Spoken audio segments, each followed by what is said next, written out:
Hey everyone, welcome to another segment in episode 50 Oh, of Nerd Herders. what? Yeah, Episode 50. still episode 50. 50 weeks. Can't get that time back. No, Can't. Yeah. I try. Can't. it's never coming back.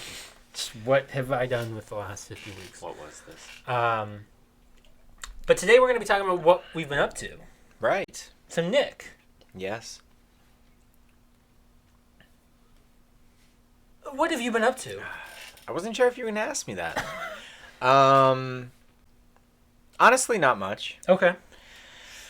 But a couple of things. One thing. Not much, but a couple of things. Just one thing. Make up your mind here. How much you get to talk about? Not much. Okay. Not much. Very busy week. Very busy week at work. Yeah, I hear you. But there is one thing that so there's the show Penny Dreadful. Mhm. Have you watched it? I have not, but I've heard good things about it. Yeah, so I've always heard good things. The show recently ended with its third season. It's done. So Okay. This was and Showtime? Showtime Okay. show. So a few years back when the show was about to premiere, I remember the first weekend that it was on, Showtime had one of their like free weekends or whatever. So I watched the first episode when it was on. I was like, yeah, that was good, but I'm not gonna get Showtime. Yeah. I'll catch it later. And I didn't. Because there was really no easy way to catch it. You could have bought the seasons Yeah. for like $50. I wasn't going to do that. I'm blind, Faith. Even though I heard a lot of good things. But Netflix recently started streaming this show. Oh, really? Yeah, it's on Oh. Netflix now. Seasons 1 and 2 and Season 3, the final season, is going to be on next month in September. Oh, so cool. when you're watching this, September. It might be on there already. Yeah. I'm not sure when in September. So I watched the first 2 episodes yesterday. Mm-hmm. So I watched the pilot again. It's a very good show. Definitely, it's got its hooks in me, I think. Cool. For those who don't know what it's about, it's like Victorian age setting. And it's kind of follows a bunch of, from what you can tell early on and what I know about it, there's a bunch of the more famous monster type characters Okay. in the show, like Frankenstein's monster and Dorian Gray, I know, is part of it, and I think that some of the other ones, like the Wolfman, Dracula, end up being part of it. Might be wrong, but that's my understanding. It's got a cool cast. Eva Green, who I've been a fan of since The Dreamers and then Casino Royale, and she's always been one of the best parts of movies to me, and certainly the best part of some shit movies like the 300 sequel. You saw it? Oh, I saw it in theaters, and she was the only good part. But she's always an enjoyable watch, and so I was excited for her in it. It has Josh Hartnett, who, where the hell had he been? Now, what's your opinion on... Because I like Josh Hartnett. I have no problem with Josh Hartnett. Okay. I think that he's actually been very good in a lot of those early movies. Yeah, I thought he was fine in Pearl Harbor. I don't hate that movie, but I thought he was fine in it. Lucky Number 11 is a fun movie. Yeah, it was nice to see him. And then Timothy Dalton plays a prominent role in it as well. And it's nice to see Timothy Dalton, and he's doing good work in the first 2 episodes. It's really cool. If you are into that whole like setting, and it does get kind of violent, a little bit creepy, I guess. It is, kind of horror themed show. The Horror Stars show. Or Showtime. But it's good. It's not for everyone. It has kind of a slow pace, but I'm digging it, and I'm excited to watch more. You should check it out. It's on Netflix. I want to. It's one of those, like, I remember when it came out, there was good buzz, and I wanted to check it out, and it's just never happened. A couple other things I want to mention about the show is run by John Logan, who is like the screenwriter on like Academy Award winning screenwriter of like Gladiator, and he's done a ton of other stuff in the past like 15 years. Sam Mendes is an executive producer on it, and then the first 2 episodes, maybe more, but the first 2 I watched are directed by J.A.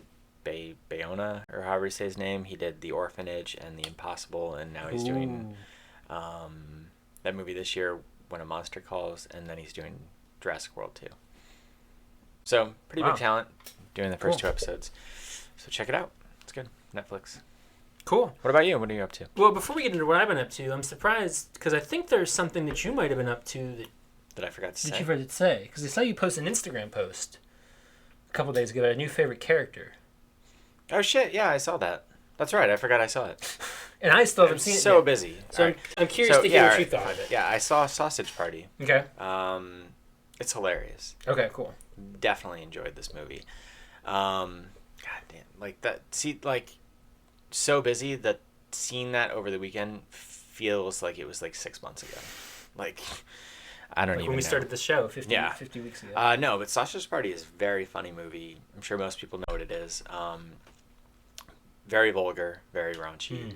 But also, what surprised me is the movie actually has some interesting things to say. Okay. That I wasn't really, like, beyond the fact of, like, making you think about, like, your food and stuff like that. That's all kind of there, but played for laughs. But they do some very funny things with, like, there's, like, a Jewish bagel and, like, an Islamic pita wrap that hate each other because that's how it is in the world. Yeah. Like, those two nationalities, like, typically hate each other. And, like, they play off of that a lot, and they make some commentary on that, and then, like, they make some commentary on how it's absurd. Like, there's actually, and, you know, Seth Rogen, you know, helping write the movie, like, that is, you know, he is Jewish. Yeah. It was actually, like, pretty interesting commentary that actually plays a pretty big part into the movie, but I was very surprised. But the voice cast is hilarious. The animation is surprisingly pretty good. And, yeah, that character, Sammy Bagel Jr., that I posted about, he is amazing. Edward Norton voices the bagel, and he's great. He's hilarious. Okay. It's a fantastic character. I still really want to see it. I've heard mixed to good things from people, and my biggest concern from what I've seen is, like, can that movie really sustain the joke of it? And I've heard some people kind of confirm that, yeah, like, it does weigh a little bit thin, and some people who are just like, yeah, like, I love the whole thing. See, I think for me, why it did, and it would have got tiresome if the whole joke was just that it was food, and that they were food that was swearing, and that they were food that was getting eaten. Yeah. But there is more layers to it than that. That's what kept it refreshing, kept it fresh. Hey. Throughout its runtime, and it's a pretty short movie. Sure. To be honest, I think it's like 80 minutes or something. So, yeah, Sausage Party, totally worth a watch. Just don't take your kids. Or do, you know, whatever. Well, do what you want, but people took their kids to South Park. The last, like, 10 minutes, they would have a lot of questions about, I think. So, you do what you want. I don't care. They're your kids. Yeah. You mess them up, it's your fault. Yeah, whatever. I've been playing a game that I know you cannot wait to hear about. Oh, God. You are so excited to hear about this game. This is really only I've been up to. I've been busy. I was trying to see some stuff over the weekend. It just didn't happen. But yesterday, the day before we're recording this, the new Hatsune Miku game came out. Project Diva X for PS4 and Vita. Cool. So I've been playing that. I don't even Played know. that for I literally don't even know what it is. Okay, so what it is a rhythm game based on virtual pop idols from Japan. So it's based, if I have all of the facts straight, and if I don't, correct me, but they were mascots for some kind of vocal software who then took off as, like, virtual pop idols and do hologram concerts. So there's videos online of, like, people at a concert for, like, a hologram. But Sega has the license to make rhythm games for these characters. So it's, I think, so it's Diva X. So I think this is the 10th in this series, but this is the third game to come to Vita and PS4. I think there was an extra one for PSP or something. I don't remember. But I played the last two on Vita, and so I picked this up yesterday. Played it for about 3 or 4 hours. It's good. It's fun. If you're into rhythm games, it's a lot of fun. It's very Japanese and just its style, and this is the first time we've ever had a story mode. They got these 5 different clouds that they call them that have lost their light. Oh, man. And the only way to restore them are to sing. So you have to, you know, clear all the songs in each cloud to restore it. Let me tell you. Just like real life. It is. It's just, you know, and one of them is, like, the cute cloud, and so all the songs are supposed to be, like, super cute. And one of the idols, he's like, I don't know if I can be cute. how do I be cute? And she's like, oh, you just gotta, you gotta smile. Smiling is cute. And he's like, but I can't do it right. Clouds. That's cool. That sounds, well, okay. Good. Hey, so if you're into that. But even just as a rhythm game, like, it's a lot of fun. Like, if you're into rhythm games and stuff, you probably already know about it. If not really my thing. Check it out. Well, like, I never was too much into them growing up, other than, like, Guitar Hero or something like that. But I remember, like, a few years back getting the first one because I had just heard good things. And I was like, I'll check this out. Why not? It was, like, cheap on PSN or something, or on sale. I was like, I'll check it out. It was a lot of fun. Cool. Platinum last 2. Hoping I can do it again for this one. Nice. That's cool. I've got a question for you, video game related. Have you still been up to playing No Man's Sky? I want to be up to playing No Man's Sky, but I have not been playing No Man's Sky. Okay, just wondering. No, that's fine. I'll talk about that a little bit. It's a game that I keep thinking about going back to. Like, it's still sitting there in my mind, like, man, like, I really would like to go back to No Man's Sky. And I just haven't. I don't know if it's a time thing or... Because, like, I played a little bit of, like, Lego Star Wars over the weekend. So that was in the PlayStation. So I was kind of like, I'll eventually get to it, and just haven't. Okay. Just wondering. There's been a lot of stories about it this week. With it's declining the player base and happening, refunds and this and that. No, I get it. I have one more question for you. Yes. How are you liking Lego Dimensions? I imagine you've got some more time with it. Yeah. We played for a while over the weekend, Saturday, Sunday, Dana and I. I still really like it. We played through the Ghostbusters level pack. We played through a few more of the levels, the Portal level, Lord of the Rings level. It's great. It's awesome. It's very fun. Cool. I'm looking forward to playing through the rest of the story and getting some of the level packs. Some of them I know that I won't end up getting. Really? Yeah. I don't know. What? Like, I don't see myself rushing out to get, like, the Midway Arcade one. Or are there level packs for Ninjago or Chima? No, there's not. The only level packs if you go into the trophies, they'll show you what level packs. So Midway is one, and that's probably my least favorite. Mm-hmm. There's Ghostbusters. Yeah, which we got. Back to the Future. Doctor Who. See, I don't know. See, I couldn't care less about Doctor Who. Mm-hmm. But my girlfriend's really into it, and so we picked it up, and I actually had a lot of fun with it. Like, it's similar to the way kind of some of the Back to the Future stuff works, where it plays with time a little bit, and what you do, you can use the TARDIS and go to the past, and that'll affect the puzzle in the present and so forth. So it's still fun.